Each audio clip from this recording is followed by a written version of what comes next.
Hea müügiminutite vaataja ja kuulaja. Tervitus, mõnusat hommikut sulle. Mõnusat 6. müüginädala hommikut ja mõnusat kulgemist sulle sellesse nädalasse. 46. müügiminutid eetris. Tänaseks külaliseks Kerli Vau. Tere Kerli. Tere Urmas. Mul on ülimalt hea meel, tänased müügiminutid on natuke erilised, sellepärast et ennem ei ole mul naisterahvast külalist olnud. Seega Kerli avab otsa naisterahvastest intervjuudeks. Väga. Ja kusjuures nii naljaks kui see ei ole, me alles Kerliga saime eelmine nädal lõunat ja arutasime müügiteemade üle ja avastasime, et on mingisugune nurk, mida me võiksime müügiminutites katta. Ja Kerli oli lahkesti nõus sellest teemast rääkima. Ütle mulle Kerli kõigepealt, kus sa tuled, mis su taust on kiiresti kuulajale, vaatajale, et oleks? Ma tulen siis Lääne-Virumaalt, maalt hobusega. Väga okei, hobune on väljas. Ja millega ma siis hetkeseisuga tegelen on müügitööd, et ma teen siis telemarketingi Telias ning Nublut müün kaubanduskeskuses, et mitte siis räppari neid kontserdipileteid, vaid suitsa vingondurit ja vabal ajal tegelen siis laulmise ja taiboksiga. Väga okei. Päris palju, iga kuulaja jaoks päris palju tegevusi. Ja see oli ka see, mis mind Kerli puhul võlus. Et ta tegelikult energia on väga hea, ta jõuab ja teeb. Aga kuule ütle Kerli, kus su energia tuleb?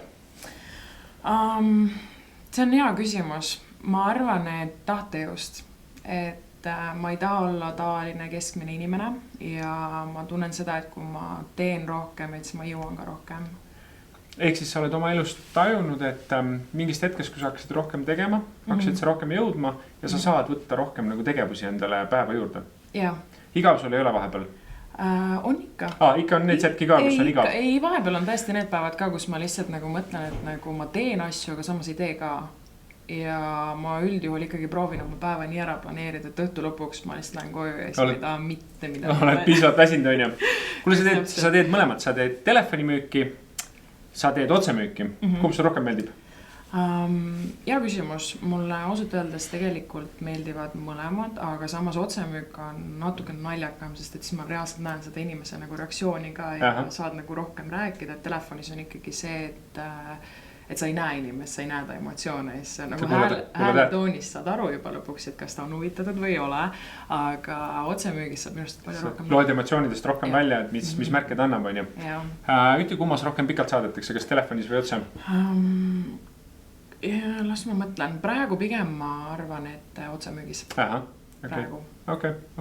No jah, sealt laveeritakse ju. Nagu me teame Kristiine keskus, ma ei tea, kus kohast te müüte, on ju. Kristiine keskus on see koht, kus sa pead nagu slaalomi sõite panema. Otsemüügi inimeste vahet läbi, on ju. Ja lõpuks võid võrku jääda kogemata, keegi teeb, lihtsalt tuleb sul niimoodi ette. Jah, kusjuures praegu me Nublud, kui teeme, siis me teemegi rohkem väljaspool Tallinnalt. Et laagri on siis kõige lähemal Tallinnal, kus me teeme. Ma ise olen olnud juba Pärnu, Sommel on Jüris, ülehomme, ma täpselt ei mäleta. Kristiinesse ei mahu lihtsalt või? Nii palju otsemüüjad on täis juba, et sinna enam ei... Ja vahe sinna 6. Koridori lõppu. Kuskil sinna ukse peale, oodake nüüd, päästame teie kodu ära. Väga hea. Kuule tegelikult, nüüd me oleme tänase teema juurde jõudmas. Tänane teema on lihtne loobumine. Kuidas sulle tundub? Sa näed inimesi enda ümber, sa näed oma kolleege. Mis sa arvad, kas tänases noores on näha lihtsa loobumise tundemärke? Jaa, kindlasti. Mis sa arvad, miks see nii on? Millest tuleb? Ma arvan, et kui ma ise enda peale ka tegelikult mõtlen, et ma olen viimased 6 aega tegelikult selle peale mõelnud seda, et mul on ka hetki, kus ma tahan alla anda. Kus ma enam mõtlen, et äkki peaks Austraaliasse minema. Väga mõistlik. Ja ma näen hästi palju ka enda ümber inimestes seda, et kui raskeks läheb, et siis ongi see, et ei suudata välja sealt tulla, et kas see, mida ma teen, on ikka õige, et kas täna see asi aitab mul siis saada lähemal oma unistusele, kus ma siis 10 aasta pärast tahan olla. Ja suurem osa meist ei teagi, mis ma 10 aasta pärast olla tahan, mina ka ei tea. Piisaks kui 2 aastatki teada, on ju, et see juba... Piisaksid homme juba. Jah, et homme tead üle homme 2 aastat arusaadav. Ehk siis sinu mõtteviis mitte alla anda on oma unistuste poole liikuda. Kindlasti, jah. Kuidas sa said sellest aru, et see tegevus, mida sa täna teed, aitab sul unistuste poole liikuda? Et ega tead, iga päev sa ei teagi. Sa pead lihtsalt oma sisetunnet usaldama, et lihtsalt selle järgi lähed, sest minu see teekond nagu hakkas sellest, et miks ma asjade suhtes alla ja no tegelikult väga naljakas, see hakkas siis enne mu esimest suve, kui ma Ameerikas raamatuid müüma. Õige, muidugi, see veel juurde, Kelly on ju meil käinud raamatuid 3 suve või müümas. Ja 3, just. Ja see on tegelikult hästi naljakas lugu on see, et ma käisin oma tiimikaaslasega, siis me mõlemad läksime esimest aastat ja me läksime laulukaarest alla hüppama. Arva ära, kas ma esimest kord hüppasin alla. Ei hüppanud jah? Lõid põnnama? Jah, ma vaatasin alla ja ma umbes 30 seda mõtet mõtlesin, et kuidas ma nüüd surma seal saan ja mõtlesin selle vennale, et palun, seo mind lahti, ma tahan minema minna. Ja ta sidus lahti ja läksin ära. Ja siis ma läksin esimene suve oli ka selline raske emotsioonid kõik ja siis ma mäletan, et kui ma esimesest suvest tagasi läksin, siis ma mõtlesin, et okei, need viimased 4 kuud on nii rasked olnud, ma olen mingit asjadega siis nagu alla andnud ja siis sellest hetkest ma lubasin iseendale, et ükskõik mis ma teen need asjad uuesti. Ja ma läksin siis kevadel uuesti laulukaarest alla hüppama. Võtsin kaasa siis enda ühe tiimikaaslasega, kelle ma suvele siis kaasa võtsin ja ma teadsin, et kui tema tuleb muga kaasa, ma pean alla hüppama. Muidu sa lihtsalt ei saa nagu absoluutselt. Kuidas ta mind eeskujuna selles võttes vaatab ja see hästi naljakas oli see, et ma läksin siin üles ja siis see vend hakkas seal rääkima, et noh, et need nöörid ja siis 5-aastased on hüppanud ja kõik, kes ma palun lihtsalt lükka mind siit alla, ma tahan lihtsalt alla siit saada ja siis mul naljakas oli see, et ütlesid, okei, ma olen 3 ja ma lükkan su siit alla, tegelikult ei lükanud alla, ma ise hüppasin alla. Sa teadsid, et see tuleb, on ju. Eks sa lihtsalt lasid ennast vaba langemisse. Hästi sa ütlesid, et eeskuju, noh, nüüd sa olid eeskuju, on ju, kas eeskuju ei või surma saada, kui sa sinna alla vaatasid, samamoodi võib surma saada, on ju. Maksimumi andma, et vähemalt mäletab, et vähemalt andis maksimumi endast. Kas sa täna oled kellegi eeskuju oma igapäevatöös? Kindlasti, jah. Oled, jah? Ma arvan, et ma olen oma sõbrannadele väga heaks eeskujuks, ma olen kindlasti inimestele eeskujuks, kes ei ütle mulle seda iga päev. No loomulikult. Ma kuulen seda 3-4 kuud hiljem, kuidas inimesed lihtsalt jälgivad, mida ma teen ja siis ütlevad, kirjutavad mulle, et sa oled nii tubli, et ma olen nii palju jälginud sind, et nagu siis mul endal tekib hästi soe tunne, sest ma ise olen ka vahepeal mõelnud, et nagu teed küll, aga kas nagu mulle läheb see kord, et kas huvitab kellelegi teisele ka läheb. Mingist hetkest inimesed hakkavad rääkima, siis endal tekib hästi selline soe tunne ja ma arvan, et see on kindlasti üks asi see, et miks ma nii-öelda siis iga päev annan endast maksimumi. Väga, väga äge. Ütlem, me teame müügis, et müügiprotsessis ja müügiinimese nagu käima saamises on vaja eduelamust, on ju? Ja sellest räägitaksegi nii, et sa pead tekitama inimesele selle tunde, et ta saab oma eduelamuse kätte, siis ta jääb. Mis sa arvad, kas üks noorte loobumise põhjus on see, et nad ei saa oma eduelamust kätte või? Võimalik.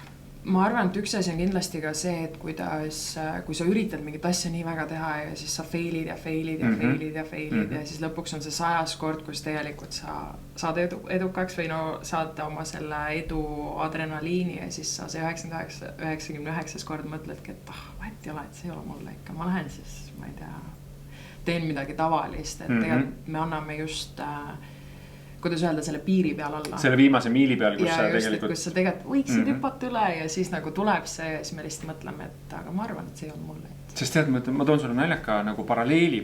Minu nagu eduelamused tulid 2000, ma ei tea, kuskil keskel on ju. Ja noh, täna, kui ma räägin täna müügist, siis ma tean, et ma suudan müüa. Ma võin selle eduelamuse väga kergesti tekitada. Nüüd täna ei ole minu jaoks küsimus enam eduelamuses. Minu jaoks on küsimus, miks ma seda teen. Kui ma mingit toodet peaksin müüma, siis minu kõige tähtsam küsimus on, miks ma peaks seda toodet müüma. Mis see mulle sisemiselt annab, on ju. Et see, et mu eduelamus on nagu lihtne tulema. Aga nüüd sind kuulates on see nagu hea nagu tagasi pöörata, on ju. Alguses, kui sa 99 korda paned valesti, on ju. Kui sa 1 korra paned pihta, siis see tunne, mis sul tekib, on ju, vau, ma suudan seda teha, on ju. Et see on huvitav. Aga samas selle tundega ka ei tohi päris jääda, et kui sa mõtled, et jess, ma sain sellega hakkama, et siis tekib see overconfidence, mis tuleb, et nüüd ma saan kõigega hakkama, aga tegelikult sul tuleb homme juba tagasilöök. Kindlasti. Ja siis tuleb jälle see, et sa pead kogu aeg nagu ringi ratas seda, lõpuks sa pead selle tundega nagu minema päeval vastu, et ükskõik mida elu sul annab, ükskõik, isegi kui tornaado tuleb Eestisse, kes ei tule. Loodetavasti, et siis sa tead, et sa lähed läbi sellega, et see failimine on minu arust täiesti okei, nagu igapäevases elus, me kõik failime, mul on ausad, nagu 100 inimest praegu ei tea, mis nad teevad, mõtlevad ka, et äkki see asi ei ole minu jaoks, aga tegelikult ongi see, et ära anna alla, et kas või mõne asjaga 5 aastat, mõne asjaga 10. Ehk siis noortele, kes meid vaatavad, otsemüük on kindlasti selline koht, kus sa saad iseenda mõttes proovile panna, on ju. Ja saada see eduelamus kätte ja nagu päeva lõpuks ei ole paremat tööd kui müügitööd selles mõttes, et nagu sealt tuleb päriselt raha, on ju, millega sa saad täita oma unistusi, on ju nii? Tegelikult on. nii et kõigile, kes meid täna mõtlevad. Kuule räägi, kas sul meenub mõni äge eduelamus, mis sul on nagu emotsionaalselt, mis on nagu viinud sind, ma ei tea, järgmisele tasemele? Järgmisele tasemele. Mul on hästi palju seoseid, miks ma täna midagi üldse teen on mu esimesest suvest. Kui ma Ameerikas raamatuid müümas käisin. See on populaarne teema meil tänapäeval. Ja tegelikult enne seda ma ütlen ausalt, ma vihkasin müügiinimesi. Mingi LHV kotid olid kuskil kaubanduskeskus, ma reaalselt läksin kaarega mööda. Ma palun ei, ma ei taha. Vahet ei ole, kui ilus sa oled, mind ei huvita, ma ei taha nagu rääkida suga. Ja siis mul vend läks raamatuid müüma ja ütles, et nüüd sa tuled ka kaasa. Ma ei lähe mingi ajalehti müüma, mis sa sajad mulle. Ajalehpoist miljonäriks. Ja põhimõtteliselt ja siis lõpuks ta oli, et lähed ja siis läksin taga kaasa ja ma mäletan, et see esimene suvi oli nii kohutavalt raske lihtsalt. See oli emotsionaalselt, kuna ma olin too hetk emotsionaalsem inimene peale gümnaasiumit, kõik asjad uued, mis iganes ja ma mäletan seda, kui ma esimese suve ära tegin ja ma olin nagu mine pekk ja ma tegin esimese suve ära ja teised mu ümber, kellega ma juba suhtlema hakkasin, ütlesid, et nemad ei lähe mitte kunagi raamatud enam. Ja siis ma olin nagu mingi, ei, mina lähen, ma tahan selle teise aasta veel ära teha just selle pärast, et endale tõestada, et tegelikult ma saan hakkama. Kinnitada seda on ju. Et see, ma arvan, oli üks mu teekondadest, miks ma täna üldse millegi nimel alla. Ehk siis sellest esimesest väga-väga raskest suvest sa tegid kokkuvõtte sellest, et seal oli ka kindlasti eduelamusi on ju. Kindlasti oli, see oli lahe. Aga sa teadsid, et sa järgmise suvega lähed seda eduelamust oluliselt tihedamalt tegema, sest sa tead juba, mida sa teed on ju. Ja.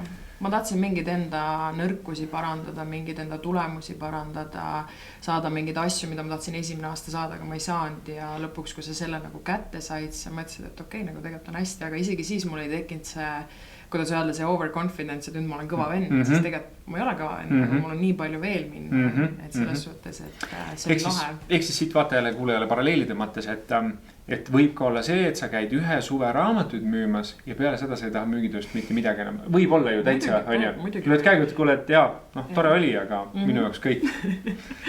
Okei. Nii, sinu soovitus otse vaatajale. Kui keegi kõhkleb endas on ju, selles mõttes mõtleb samamoodi. Käib mööda Kristiine keskust, sõidab slaalomit on ju, vaatab aga samas siiralt tunneb, et tahaks õppida ennast paremini väljendama, enesekindlust kasvatama. Mis ütled?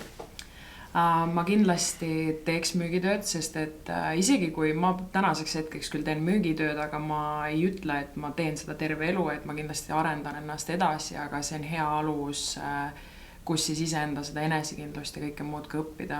Ja kindlasti müügitöö on raske ja see õpetab sulle esiteks distsipliini ja teiseks õpid iseenda kohta nii palju asju ja see on väga hea algus, kust alustada. Super. Aitäh sul, Kerli! Kõikidele kuulajatele, vaatajatele mõnusat 6. müüginädalat ja mõnusat kulgemist teile iga päev. Tšau!